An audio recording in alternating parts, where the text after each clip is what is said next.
बुजुर्गों, नौजवान साथियों, माताओं, बहनों, पत्रकार छायाकार मित्रों, सुना ही है कि ये कार्यक्रम जन संवाद का कार्यक्रम है।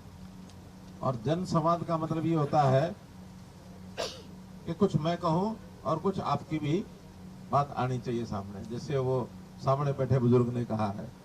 ये तो इसलिए कि कुछ लोगों को दुख दुख होती है, मेरा कागज पता नहीं पहुंचेगा कि नहीं पहुंचेगा, इसलिए कागज मैंने पहले मंगवा लिए। और मैं आपको विश्वास दिलाता हूं कि आपके कागज का एक एक शब्द पढ़ा जाएगा और उसके ऊपर अमल किया जाएगा। अब जहां तक बात आज के इस जन संवाद के कार्यक्रम की है, आपको ये पता कि हम लगातार 8 साल से आप लोगों की सेवा कर रहे हैं। मैं पिछले चुनाव से पहले ही इसी जगह पर, वो सामने मुझे शेड दिखाई दे रहा है, उस शेड के नीचे स्टेज लगी थी और सामने रैली हुई थी, यही है ना? 2014 में नहीं, 19 में इधर है। अच्छा, उस शेड ऐसे ही दिखाई दे रहा था जैसे वो है, ऐसे होगा, ये होगा, ये है ना? हाँ, आपकी बात मुझे याद है, मेरी बात आपको याद है। हाँ। तो मेरा कहना है कि 8 साल से आपकी सेवा कर रहे हैं।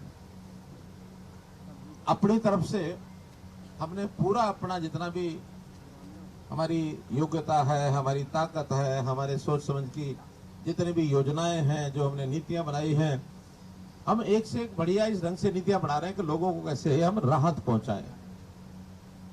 जो काम विकास के वो तो सब हो ही रहे हैं। हमारे विधायक जी ने सारे गिना दिए।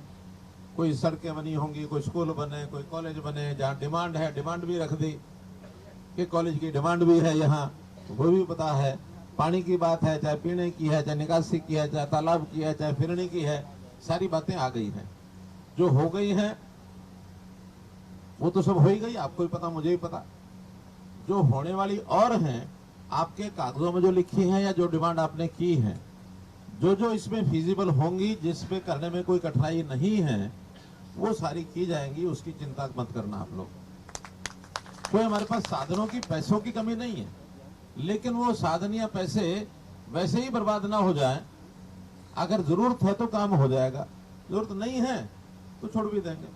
लेकिन मुझे लगता है आप पंचायत में कोई बात रखते हैं तो जरूरत के ही रखते हैं, बिना जरूरत के रखते नहीं है। हमने इन विकास के कामों के साथ साथ बहुत ऐसे काम किए हैं जिसमें आम आदमी का, उसके परिवार का जीना सरल कैसे हो जाए, आसान कैसे हो जाए। ये जो छोटी छोटी बातों को लेकर के सरकार के साथ हमारे द्वंद्व चलते रहते हैं, नाराजगियां बनी रहती हैं। मेरी बात नहीं सुनी, मेरे किसी ने बात का हल नहीं किया, मेरा आदमी वहां गया, सारा दिन खड़ा होके आ गया, शाम तक कोई मिला नहीं।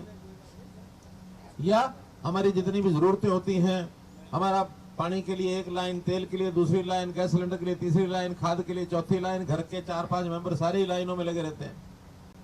ये मुझे पता है। 10 साल पहले जब हम विपक्ष में थे, हम एक ही गांव में, एक ही चीज शहर में जाकर देखते थे, मारामारी मचती थी।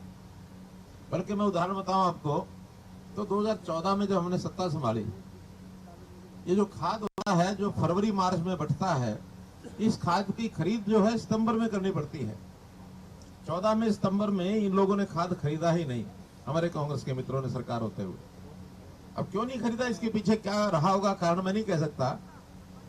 हो सकता है कि अधिकारियों की लापरवाह रही हो, या हो सकता है उनको पहले पता लग गया अभी हमने तो आना नहीं है, नई सरकार आएगी, उसके लिए संकट डाल जाओ, उसके गले में मरा सांप डालो, ये कर गए हो शायद। लेकिन क्या किया, संकट बहुत था, लाइनें उस समय भी लगी खाद में, थानों में भी खड़े करके था बंटवानी पड़ी। जब मानो एक अनार 100 बीमार, चीज थोड़ी है, लेने वाले ज्यादा हैं, तो व्यवस्था तो बनानी पड़ेगी कोई। लेकिन हमने उसके बाद कभी भी लाइन नहीं लगने दी है। कोई भी समय आया, जब भी हमें पता लगा कि आगे चल के कुछ कठिनाई आने वाली, पहले तैयारी कर ली। पिछले साल भी खाद के लिए मैं स्वयं खाद के मंत्री से मिलकर आया कि हमारी इतनी खाद की जरूरत है, उनका चिंता मत करो, हरियाणा को खाद में कमी नहीं आने दूंगा, चाहे मुझे रातों रात गाड़ियां चलानी पड़े, दिन में चलानी पड़े, स्पेशल वो ट्रांसपोर्ट व्यवस्था करनी पड़े, हरियाणा में कमी नहीं आने दूंगा। और मुझे नहीं लगता कोई खाद की कमी आई हो। एक झगड़ा तो है, वो झगड़ा क्या है कि कुछ माल तो उठा लेते हैं पैक्स वाले और कुछ उठाते हैं प्राइवेट एजेंसियों वाले। अब पैक्स वाले दिक्कत नहीं करते, प्राइवेट एजेंसी वाले उस खाद के साथ टिका देंगे क्या, दवाई दे देंगे, कुछ और कुछ ना कुछ टिका देंगे, कोई बीज टिका देंगे, कोई पेस्टिसाइड टिका देंगे, कोई इस प्रकार की चीजें बेचने का उनका एक आदी होते हैं। हमने इस बार वो भी कह दिया है कि प्राइवेट को तब देंगे जब हमारे यहाँ यानी पूरा गोदाम हमारा पैक्स का भरा होगा। तो पैक्स ये कह दे कि हमारे पास इससे ज्यादा कैपेसिटी नहीं है, तभी प्राइवेट को देंगे, नहीं तो सारा खाद पैक्स सोसाइटियों से बंटवाएंगे।